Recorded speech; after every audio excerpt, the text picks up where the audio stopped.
सोचिए यदि आप स्कूल जाए और आपको स्कूल में अलग बैठने दिया जाए, आप जिस समाज में रहते हैं उस समाज में आपको पानी तक छूने नहीं दिया जाए, सिर्फ इसलिए कि आप एक छोटे जाति के हो, और ऐसा बचपन आपका अगर बीता हो, फिर भी आपने संघर्ष किया और शिक्षा के बदौलत इस पूरे देश का, जो हमारा देश भारत है, इसकी दिशा और दशा बदल के रख दिया।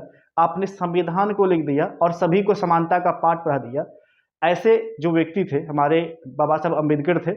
आज जानेंगे उसकी जिंदगी के बारे में, और उसकी जो निबंध है क्लास 10th में, जाति प्रथा श्रम विभाजन, उनको भी देखेंगे। तो इस वीडियो में सबसे पहले हम इंट्रोडक्शन पार्ट देखने वाले हैं, फिर जाके देखेंगे कि एमसीक्यू जो आपके बिहार बोर्ड क्लास 10th में पूछे जाते हैं उनके पैटर्न को समझेंगे। तो चलिए वीडियो को स्टार्ट करते हैं।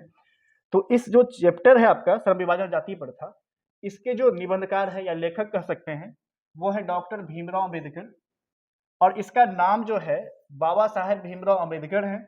इसका जो जन्म हुआ था 14 अप्रैल 1891 में महू मध्य प्रदेश में हुआ था। तो जन्म हुआ 14 अप्रैल 1891 में, और जो राज्य था महू मध्य प्रदेश, और इसका जन्म एक दलित परिवार में हुआ, जिसको हम लोग जाति का डोम आजकल बोलते हैं, नहीं तो उस परिवार में इसका जन्म हुआ। इसके माता पिता का नाम जानते हैं। तो माता का जो नाम था वो था भीमाबाई सकपाल, ये नाम है माता का, और पिता का नाम था रामजी मालोजी सकपाल, बट आपको एग्जाम में ऑप्शन मिलेगा सिंपल रामजी सकपाल। और ये इसके जो पिता थे ब्रिटिश भारतीय सेना में सूबेदार थे। सूबेदार का मतलब सैनिक थे इनके पिता। तो माता का नाम क्या था? माता का नाम भीमाबाई सकपाल, और पिता का नाम रामजी सकपाल सिंपल आपको रहेगा। और वो ब्रिटिश भारतीय सेना में क्या थे? सूबेदार के पद पे थे, यानी सैनिक थे। अब शिक्षा में तो प्राथमिक शिक्षा इन्होंने गांव में ही किया, अपने ग्रामीण परिवेश में जहां इसका जन्म हुआ, लेकिन उच्चतर शिक्षा के लिए बड़ौदा नरेश इसको प्रोत्साहित किए कि जाओ आगे, क्योंकि ये पढ़ने में काफी अच्छे थे। तो उनके वजह से ये न्यूयॉर्क गए, जो कि अमेरिका है, अमेरिका में, इसका लंदन गए जो कि इंग्लैंड है। ये दोनों देश अलग अलग हैं। तो पहले वो न्यूयॉर्क गए, फिर जाके वो लंदन गए उच्चतर शिक्षा के लिए, आगे पढ़ने के लिए। इनके बाद इनके साथ क्या हुआ कि ये कोलंबिया विश्वविद्यालय से, विश्वविद्यालय का नाम याद रखिएगा, कोलंबिया विश्वविद्यालय से 1916, ये डेट आपके लिए इंपॉर्टेंट है क्योंकि इससे एमसीक्यू आएगा, पीएचडी की डिग्री प्राप्त की। तो पीएचडी का डिग्री इनको कहां से मिला? कोलंबिया विश्वविद्यालय से। अब पीएचडी का डिग्री कब मिला? 1916 में। नेक्स्ट देखते हैं।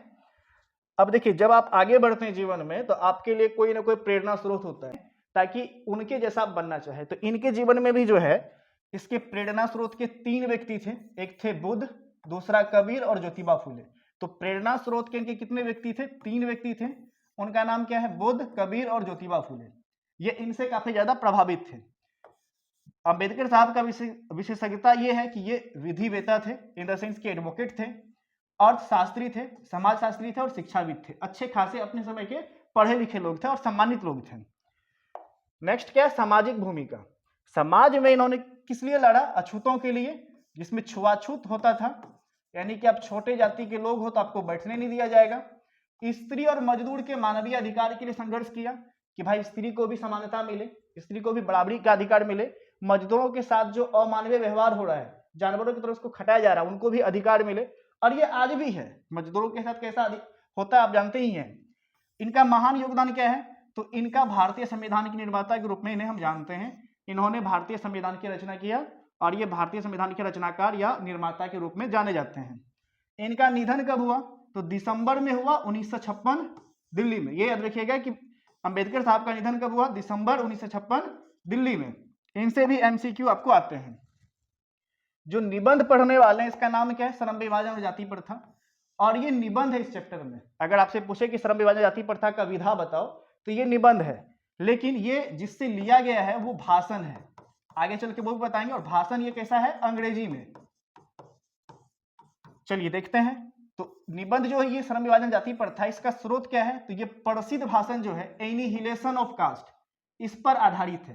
तो आपसे पूछे कि श्रम विभाजन जाति प्रथा किससे लिया गया है, तो एनिहिलेशन ऑफ कास्ट। और एनिहिलेशन ऑफ कास्ट क्या था? ये भाषण था, इंग्लिश का भाषण था। और ये भाषण कहां देना था इनको? लाहौर के जाति पाति तोरक मंडल अधिवेशन के वार्षिक अधिवेशन में 27 मई 1936 को देना था। अब लेकिन ये दे नहीं पाए। क्यों नहीं दे पाए? क्योंकि इनमें जो इन्होंने तैयार किया था, आयोजक उनको रद्द कर दिए। क्यों रद्द कर दिए? क्योंकि इस भाषण में जो वर्ड इस्तेमाल हुए थे वो काफी ज्यादा क्रांतिकारी वर्ड थे। भाषण की क्रांतिकारी सामग्री के कारण इसे रद्द कर दिया। क्यों? क्योंकि इनमें इन्होंने ऐसी चीजों का इस्तेमाल किया था कि जो पढ़ के या सुन के लोगों को उस समय में बुरा लगता। अंबेडकर ने इसे 1956 में पुस्तक के रूप में प्रकाशित कर दिया। अब चूंकि ये तो था इंग्लिश में, मूल भाषा इसका इंग्लिश था, किसका, एनिहिलेशन ऑफ कास्ट जो भाषण था उसका मूल भाषा अंग्रेजी था। लेकिन अभी हम लोग हिंदी में पढ़ रहे हैं, तो हिंदी में रूपांतरण कौन किए, ललाई सिंह यादव। तो याद रखिएगा कि श्रम विभाजन जाति प्रथा का हिंदी में रूपांतरण किसने किया है, ललाई सिंह यादव ने। और इसका स्रोत क्या है, किससे लिया गया है, तो एनिहिलेशन ऑफ कास्ट से। और एनिहिलेशन ऑफ कास्ट ये जो भाषण है ये कहाँ देना था, तो जाति पाति तुरक मंडल अधिवेशन, और ये कहाँ होने वाला था, लाहौर में 1936 में, 27 मई 1936 में। नेक्स्ट देखते हैं, डॉक्टर अंबेडकर साहब की जो प्रमुख रचनाएं हैं, तो इनमें याद रखिएगा इनका जितना भी रचना है सारा का सारा इंग्लिश में है। पहला है the caste in India, we who were the Shudras, the untouchable who are they, इनमें कुछ नाम छुटा है, the caste in India their mechanism यहाँ पे होगा, who are Shudras, the untouchable who are they, इस तरह से इसका पूरा नाम है। बुद्धिज्म एंड धम्मा, और लास्ट में है एनिहिलेशन ऑफ कास्ट जो हम लोग पढ़ने वाले हैं। इसका हिंदी ट्रांसलेट किसने किया, ललाई सिंह यादव ने। और ये ललाई सिंह यादव ने किया श्रम विभाजन जाति प्रथा का ट्रांसलेट। और ये जो थे मुख्य रूप से वो तो था भाषण एनिहिलेशन ऑफ कास्ट, और ये क्या है, निबंध। तो इनमें कंफ्यूज नहीं होना है, एनिहिलेशन ऑफ कास्ट भाषण थे, लेकिन ललाई सिंह यादव ने जो श्रम विभाजन जाति प्रथा ट्रांसलेट की है ये निबंध है। इनके बाद आगे देखते हैं, निबंध का मुख्य विचार क्या था। ये जो पढ़ने वाले श्रम विभाजन जाति प्रथा, इसका मुख्य विचार क्या है, तो मेन है जाति प्रथा। आधुनिक समाज में जातिवाद का समर्थन एक बड़ी विडंबना है। आज के समय में अगर कोई जाति प्रथा यानी जाति को सपोर्ट करे कि जाति के बेस पैसा होना चाहिए, तो वो एक बड़ी विडंबना है कि छोटका जाति ये काम करेगा, बड़का जाति ये काम करेगा, बड़का जाति का ये अधिकार है, छोटका जाति का ये अधिकार है। तो ये गलत है आज के समय में। श्रम विभाजन, तो जाति प्रथा ही श्रम नहीं है, इन द सेंस कि आप जिस जाति के हो उसी जाति का आपको काम करना है, दूसरा काम नहीं करना है। ये श्रमिकों का भी विभाजन करती है। अगर जाति पे हम जाति विभाजन कर दे, श्रम पे के आधार पे जाति का विभाजन, तो इसमें क्या हो जाता है, श्रमिक का विभाजन हो जाता है, क्योंकि जाति के अनुसार हम उसको काम दे देते हैं। अब पेशा यानी कि आप अपना प्रोफेशन नहीं बदल सकते हैं, व्यक्ति जन्म से ही एक पेशे में बन जाता है। अगर जाति प्रथा के साथ चले तो जन्म से आपका पेशा डिफाइन हो गया, आपका प्रोफेशन डिफाइन हो गया कि आप फलाने जाति के हो तो आप फलाना काम करोगे, तुम अपर कास्ट के हो तो अपर काम, लोअर कास्ट के हो लोअर काम बदलने तुमको नहीं मिलेगा। क्यों, क्योंकि जाति के बेस पे है। और ऐसा सोचिए सही है, अगर छोटे जाति के लोग के पास स्किल है तो वो आप अपना स्किल यूज नहीं कर सकते हैं। अब मान के चलो मैं, अगर मेरे जाति के अनुसार मेरा काम बांट दिया जाए और मेरा स्किल है अपर लेवल, जो अपर कास्ट के लोग के हैं उनके लेवल का अगर मेरा स्किल है तो हम यूज नहीं कर सकते। क्यों, क्योंकि जाति के अनुसार तो हम बट गए हैं। जाति के अनुसार अगर काम को बांट दिया जाए तो क्या होगा, भुखमरी होगा, क्योंकि पेशा बदलने का तो अनुमति नहीं आपको, इससे भुखमरी और बेरोजगारी दोनों उत्पन्न होगा, आपके साथ अन्याय होगा। लोकतंत्र में स्वतंत्रता, समता और बंधुता पर आधारित समाज, ये चाहते थे कि हमारे देश में ऐसा समाज बने जिसमें स्वतंत्रता हो, समता हो यानी समानता हो, और बंधुता यानी कि भाईचारा हो। ऐसा समाज बने ताकि लोग अपने हिसाब से कोई भी काम को कर सके। चलिए अगला देखते हैं, मुख्य निष्कर्ष। इस पूरे निबंध का जो कंक्लूजन निकल के आता है वो क्या होता है, कड़ा जाति प्रथा मानव क्षमता के विरुद्ध है, यानी कि जाति के अनुसार अगर काम को बांट दिए जाए तो जो आपका कैपेसिटी है, जो आपका स्किल है, आप उनको नहीं कर पाओगे, क्योंकि आप अपना स्किल यूज ही नहीं कर पाओगे। जो आपका काम है उनको करो, आपका अच्छा भी स्किल है नहीं कर पाओगे। यह बेरोजगारी और भुखमरी को जन्म देता है। कौन, जाति प्रथा। अनिच्छा से कार्य करने के अकुशलता बढ़ती है। अगर आपको मान लीजिए इच्छा ही नहीं है कोई काम को करने के लिए, तो आप उस काम में 100% कैसे दोगे। अगर मान के चलो कि मुझे पढ़ाने का शौक है, अब मुझे कोई कहे कि सिंगिंग करो, ठीक है, होगा मेरे से, नहीं होगा। अब अगर मुझे पढ़ाने का शौक है और मुझे दूसरा काम कर दे कि आप ना बढ़ई वाला काम करो क्योंकि आप जाति के बढ़ई हो, तो पॉसिबल है, नहीं पॉसिबल है, मेरा इंटरेस्ट ही नहीं है, तो हम करेंगे कहां से। सच्चा लोकतंत्र का मतलब क्या, जिसमें स्वतंत्रता हो, समता हो, बंधुता हो। आपको फ्री है कि आपको जो करने का काम है आप करिए, लेकिन एक दायरे में, जो लिमिटेशन है आप उसमें करिए, लेकिन आप स्वतंत्र हैं कि आप काम कर सकते हैं। समता यानी कि सबके लिए बराबरी, जो भी बराबरी का चीज है। बंधुता यानी कि भाईचारे वाला के बीच में जो है फील होना चाहिए। तो इस चैप्टर में आप देखें कि किस तरह से अंबेडकर साहब ने इस निबंध को लिखा, इसके अंदर क्या क्या पॉइंट डिस्कस किए। तो हम लोग अभी तक क्या जाने, अंबेडकर साहब के पूरे जीवन को, उसके माता पिता को, उन्होंने अपने जीवन में क्या किया, उनकी कौन कौन सी रचना है, और इस निबंध का मेन पार्ट क्या है। अब नेक्स्ट हम लोग देखते हैं इसके ऑब्जेक्टिव को। अब इसके ऑब्जेक्टिव में देखिए कि किस तरह के सवाल आपसे पूछे गए हैं। तो पहला सवाल आपके सामने है कि श्रम विभाजन और जाति प्रथा पाठ बाबा साहेब के किस भाषण का संपादित अंश है। तो ये किस भाषण का संपादित अंश है, तो ये है एनिहिलेशन ऑफ कास्ट, ऑप्शन आपका सी है। एनिहिलेशन ऑफ कास्ट जो लाहौर के लिए उन्होंने तैयार किया था, जाति पाति तोरक मंडल अधिवेशन के लिए, वो वहां पे रद्द हो गया, तो उसको ही यहाँ पे निबंध के रूप में दिखाया गया है। चलिए अगला देखते हैं, क्वेश्चन नंबर 2। क्वेश्चन नंबर 2 है बाबा साहेब भीमराव अंबेडकर का जन्म कब हुआ। तो इसका जन्म कब हुआ आपको वो बताना है। तो इसका जन्म हुआ 14 अप्रैल 1891। कहाँ हुआ था, महू मध्य प्रदेश में। नहीं, और किस परिवार में हुआ, तो दलित परिवार में। ये भी याद रखना है, माता का नाम पिता का नाम ये भी आपको माइंड में रखना है। आगे बढ़ते हैं, अगला सवाल है आपके सामने, श्रम विभाजन जाति प्रथा के लेखक कौन है। किसके लेखक कौन है, इनके लेखक अंबेडकर साहब हैं, Bhimrao Ambedkar. Option number B सही है। अगला सवाल है श्रम विभाजन जाति प्रथा गद्य की कौन सी विधा है। ये भी हम कई बार डिस्कस किए कि ये गद्य की विधा कौन सी है, क्योंकि श्रम विभाजन जाति प्रथा जिससे लिया गया वो भाषण है, लेकिन श्रम विभाजन जाति प्रथा अभी क्या है, तो अभी ये निबंध है। ऑप्शन नंबर बी इसका सही है। चलिए अगला सवाल देखते हैं। अगला सवाल है एनिहिलेशन ऑफ कास्ट का हिंदी रूपांतरण किसने किया। तो एनिहिलेशन ऑफ कास्ट जो थे वो इंग्लिश में थे, उसका हिंदी रूपांतरण किसने किया, तो ललई सिंह यादव ने। अब देखो ये दोनों नाम मिलता जुलता लग रहा है, ललन सिंह यादव और ललई सिंह यादव। तो राइट आंसर कौन होगा, Lalai Singh Yadav. Option number C सही है। अगला सवाल है the caste in India their mechanism किसकी रचना है। तो मैंने बताया था कि भीमराव अंबेडकर की जितनी भी रचना है वो सारा रचना इंग्लिश में है, तो ये किसका होगा, अंबेडकर साहब का। चलिए अगला सवाल देखते हैं, आधुनिक सब समाज श्रम विभाजन को आवश्यक क्यों मानता है।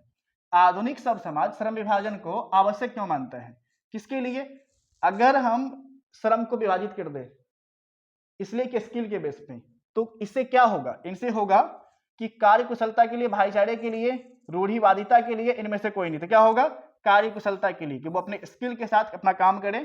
तो ये आधुनिक सब समाज में अभी के समय में श्रम विभाजन यानी कि काम का जो ये बंटवारा हो गया, किसके लिए, कार्य कुशलता के लिए। जिसको जिस चीज का स्किल है अपना काम करो, कोई रोक टोक आपके साथ नहीं होगा।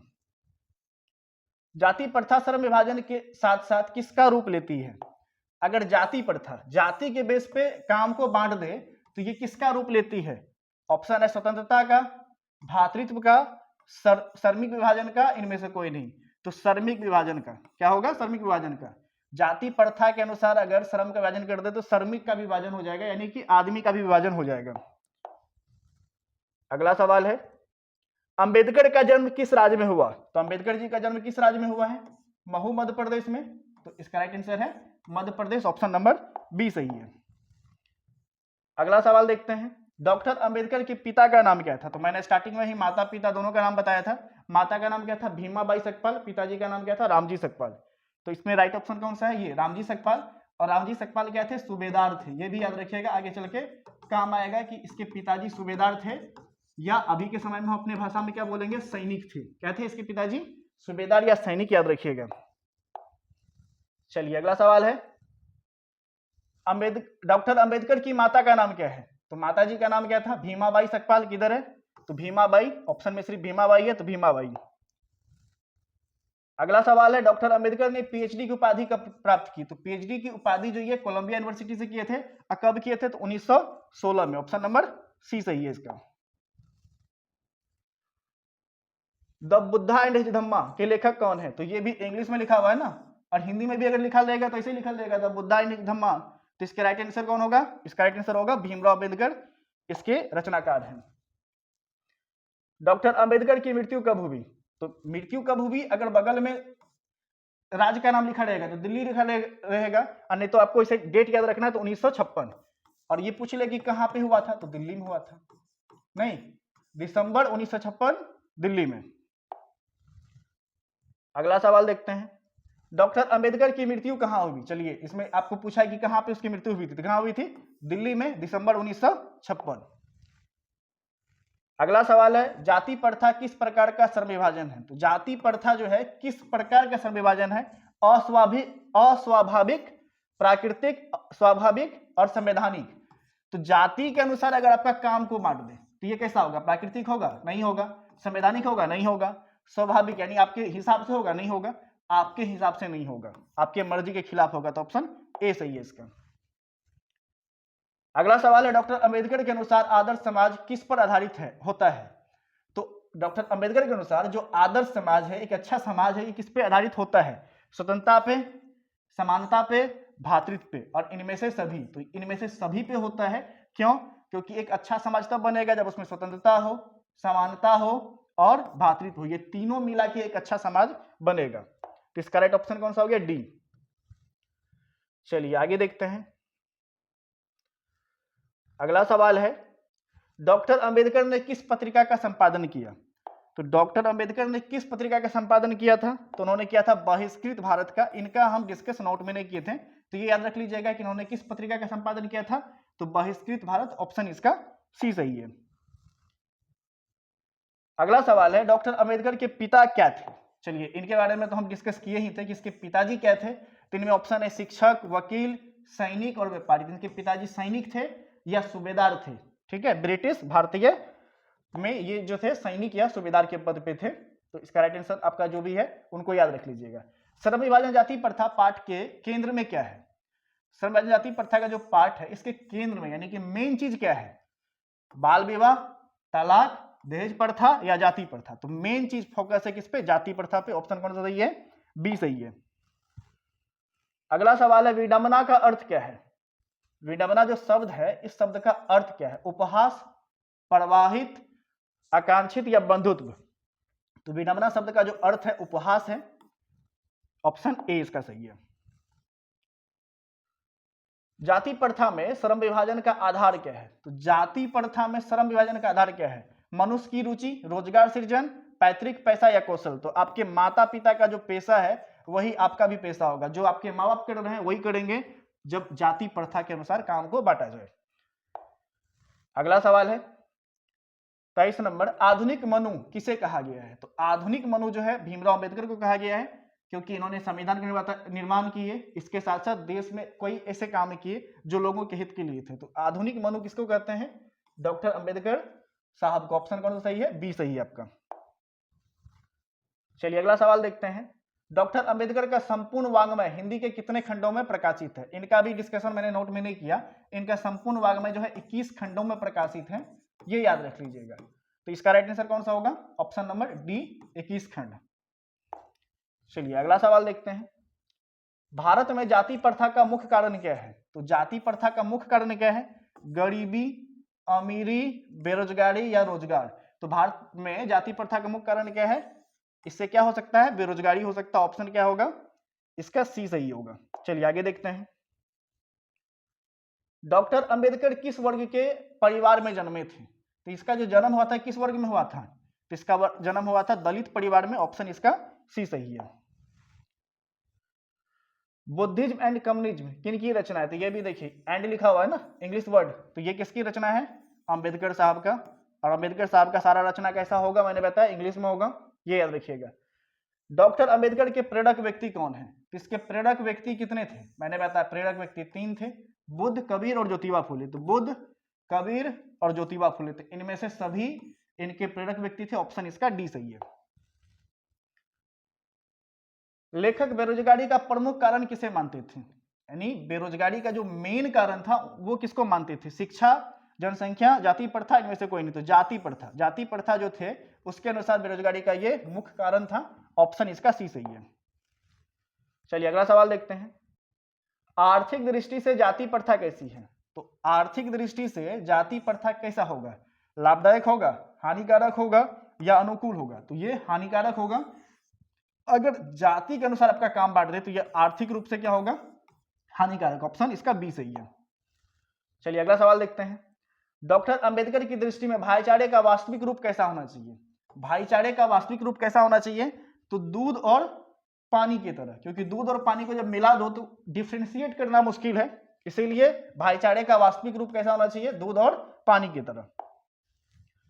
अगला सवाल है, जेनेसिस एंड डेवलपमेंट किसकी रचना है? तो ये भी किस भाषा में लिखा हुआ है? इंग्लिश में। तो ये किसकी रचना है? अंबेडकर साहब का। ऑप्शन इसका ए सही है। चलिए अगला सवाल देखते हैं, डॉक्टर अंबेडकर ने उच्चतर शिक्षा कहां से प्राप्त की? तो उच्चतर शिक्षा के लिए 2 अलग अलग देश गए थे। तो एक तो न्यूयॉर्क गए थे और दूसरा कहां गए थे, लंदन गए थे। तो ऑप्शन क्या होगा, ए और बी दोनों। अगला सवाल है, लोकतंत्र को सामूहिक जीवनचर्या की रीति किसने कहा? लोकतंत्र को सामूहिक जीवन की रीति की जीवनचर्या की रीति किसने कहा? लोकतंत्र को सामूहिक जीवनचर्या की रीति किसने कहा? किसने कहा? अंबेडकर साहब ने। अब डिस्कस इसी का हो रहा था, इन्होंने ही कहा होगा। डॉक्टर अंबेडकर किस नरेश के प्रदान पर उच्च शिक्षा के लिए गए? तो कौन से राजा ने प्रोत्साहित किया था जिसकी वजह से ये उच्चतर शिक्षा के लिए गए थे? तो कौन, किसकी वजह से? ये बड़ौदा नरेश की वजह से। ऑप्शन इसका डी सही है। अगला सवाल है, the untouchable who are they किनकी रचना है? तो ये भी किस भाषा में लिखा है? इंग्लिश में। और इसके रचनाकार कौन है? अंबेडकर साहब। तो ऑप्शन इसका बी सही है। चलिए अगला सवाल देखते हैं, जाति प्रथा मनुष्य को जीवन भर किसमें बांध देता है? जाति के अनुसार अगर आपका काम बढ़ जाए तो जीवन भर आप किसमें बटे रहोगे? व्यवसाय में, धर्म में, पेशा में या शिक्षा में? तो आप उसी काम में जीवन भर बंधे रहोगे, क्योंकि आपको काम बदलने का कोई ऑप्शन नहीं है, क्योंकि आप जिस जाति के उस जाति के काम में लगे हुए हो। चलिए अगला सवाल देखते हैं। अगला सवाल है, भारत की राष्ट्रीय क्षमता का पूर्ण विकास किस व्यवस्था में संभव है? भारत की राष्ट्रीय क्षमता का पूर्ण विकास किस व्यवस्था में संभव है? तो किस व्यवस्था में संभव है?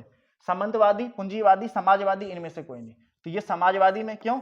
समाजवादी जब तक नहीं रहेगा तब तक भाईचारा नहीं होगा, तब तक आप अपने स्किल का उपयोग नहीं कर पाएंगे, स्वतंत्रता नहीं होगा, समता नहीं होगा, यानी समानता नहीं मिलेगा आपको। तो ये सब तब संभव है जब समाजवादी व्यवस्था हो। तो भारत की राष्ट्रीय क्षमता का पूर्ण विकास उसी में संभव है। तो इस वीडियो में टोटल 38 सवाल थे एमसीक्यू, जिनको मैंने डिस्कस किया। अब आते हैं मेन पॉइंट पे। अगर आप 10th का एग्जाम 26 में देने वाले हैं और चाहते हैं कि आप अच्छा खासा टेस्ट दे, जिसमें आप टेस्ट देकर देखें कि आपका रिजल्ट कैसा आ रहा है, आप अपने मॉडल पेपर वगैरह से तो देते ही होंगे, ऑनलाइन टेस्ट देने के लिए भी हमारा एक ऐप है कनक की पाठशाला, उस पर जाइए, अकाउंट बनाइए, बिल्कुल फ्री है। सभी चैप्टर का टेस्ट आप वहाँ पे दे सकते हैं, अपना स्कोर देख सकते हैं।